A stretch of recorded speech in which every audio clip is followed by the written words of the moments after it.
अभी हमारा टॉपिक है हीलियम एटम। हीलियम एटम हम अगर सिलेबस में देखें तो हमारे क्वांटम में भी हीलियम एटम है और एटॉमिक में भी हीलियम एटम है। तो जो यहाँ पे हीलियम एटम है वो सेम एटॉमिक वाला ही हीलियम एटम है, बट इसमें spin state of 2 electron system के अंदर ही कंटिन्यू में ये हीलियम एटम है, क्योंकि हमें पता है 2 इलेक्ट्रॉन हमें हीलियम एटम में मिलते हैं। तो हीलियम एटम की कॉन्फ़िगरेशन क्या होती है, 1s2। तो जो 2 इलेक्ट्रॉन है कॉन्फ़िगरेशन है वही रिस्पॉन्सिबल है उसकी जनरल कैरेक्टरिस्टिक्स के लिए, ऑप्टिकल स्पेक्ट्रा के लिए। तो अब हीलियम एटम में हमें 2 स्टेट्स मिलते हैं, एक होता है ट्रिपलेट स्टेट और एक होता है सिंगलेट स्टेट। ट्रिपलेट स्टेट जो होता है उसे ऑर्थो हीलियम कहते हैं जो पैरेलल होता है, और सिंगलेट स्टेट को हम पैरा हीलियम कहते हैं जो एंटी पैरेलल होता है। अब अगर हीलियम स्टेट में अगर वो हीलियम एटम एक ग्राउंड स्टेट में है तो उसके जो 2 इलेक्ट्रॉन्स है वो दोनों 1s ऑर्बिटल में ही होंगे, जैसे कि हमें यहाँ पे दिख रहा है 1s2। और अगर हम उसे एक्साइटेड स्टेट में लेंगे तो एक इलेक्ट्रॉन तो हमारा 1s में होगा, दूसरा इलेक्ट्रॉन हमारा एक्साइट होके या तो फिर वो 2s में जा सकता है, 2p में, या आगे किसी भी स्टेट में जा सकता है। तो वो एक्साइट होके जहाँ पे जा रहा है वो उसका है। अब जैसे कि अभी हमें पता है कि हम ग्राउंड स्टेट में अगर हीलियम एटम को लिखेंगे तो हम उसकी कॉन्फ़िगरेशन 1s2 लिखेंगे। अब टोटल स्पिन क्या होगी, spin off first and second ये हो गया। तो एक अप है एक डाउन है, मतलब +½ -½ +½ and -½ is equals to total spin हो जाएगी 0।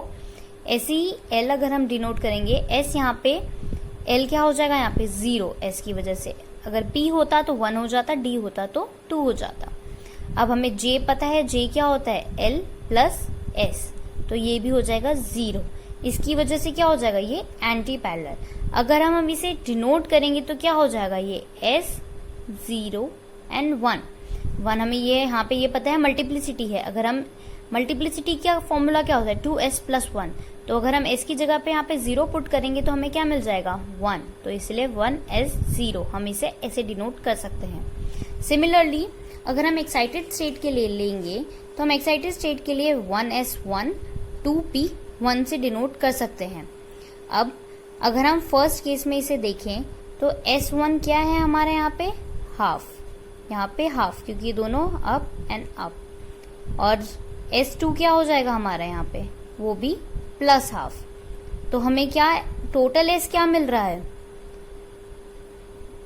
1/2 +½ 1 एंड ½ -½ 0। तो हमारे पास टोटल स्पिन क्या आ जाएगी 1 and 0। सिमिलरली अगर हम L1 लें तो L1 हमारा यहाँ पे है 0 और L2 यहाँ पे हमारा है 1, तो टोटल L क्या हो जाएगा 1। अब अगर हम इस चीज से हम मल्टीप्लिसिटी का फॉर्मूला क्या होता है 2s + 1, अगर हम 0 and 1 पुट करके मल्टीप्लिसिटी निकाले तो हमें क्या मिल जाएगा 1 and 3, तो मतलब हमें 2 स्टेट मिल गए, सिंगलेट एंड ट्रिपलेट। अब जे हमें पता है कि जे क्या होता है L + S, इसे कैपिटल L + S से L - S तक, तो हमें क्या मिल जाएगा 1। अगर हम यहाँ पे S की जगह पे हम 2 केस लेके चलेंगे, अगर S हमारा 0 है तो हमें यहाँ पे मिल जाएगा 1, और अगर हमारा S यहाँ पे नहीं सॉरी अगर ओके, अगर S हमारे यहाँ पे 1 है तो यहाँ पे J हमें मिल जाएगा 2 1 and 0।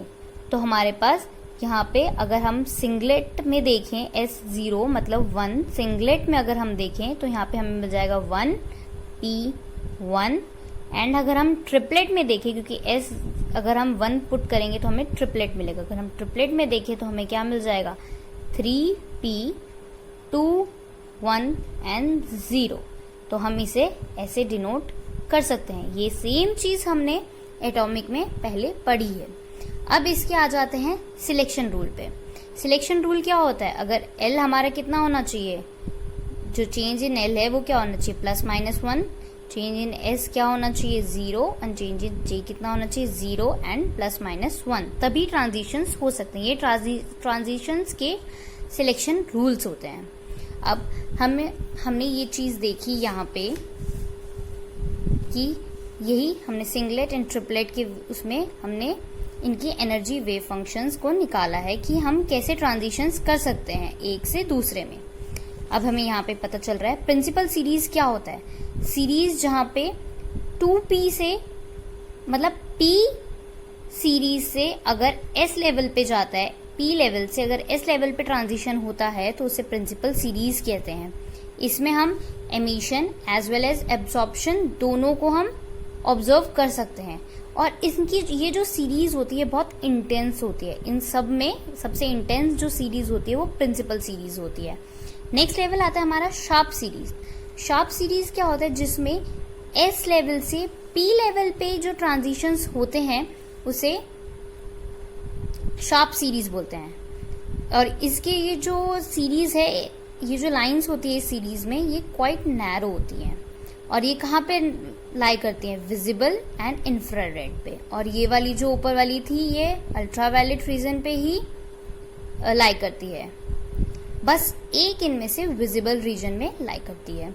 नेक्स्ट हमारा आता है डिफ्यूज्ड सीरीज, इसे डिफ्यूजन सीरीज भी बोल सकते हैं। इसमें ट्रांजिशन डी लेवल से पी लेवल स्टेट में होते हैं, इसे हम डिफ्यूज्ड सीरीज कहते हैं और ये विजिबल एंड इंफ्रारेड रीजन में लाई करती है। इसके बाद आता है हमारा फंडामेंटल सीरीज। फंडामेंटल सीरीज में एफ लेवल से जो डी लेवल स्टेट में ट्रांजिशंस होते हैं उसे हम फंडामेंटल सीरीज कहते हैं। ये सीरीज भी लाई करती है विजिबल एंड इंफ्रारेड रीजन में। अगर हम इसमें ट्रांजिशंस की देखें तो जो P से S में हो रहे हैं उसे प्रिंसिपल सीरीज बोलते हैं, P से S में जो हो रहे हैं उसे प्रिंसिपल सीरीज बोलते हैं, जो S से P में हो रहे हैं उसे शार्प सीरीज बोलते हैं, ये शार्प सीरीज हो रही है। एंड D से P में होता है उसे डिफ्यूज सीरीज बोलते हैं, यहाँ पे भी डिफ्यूज सीरीज हो रही है। एंड देन F से D में जो हो रहे हैं उसे हम फंडामेंटल सीरीज बोलते हैं। ये हमारा हो गया एटॉमिक हीलियम एटम में।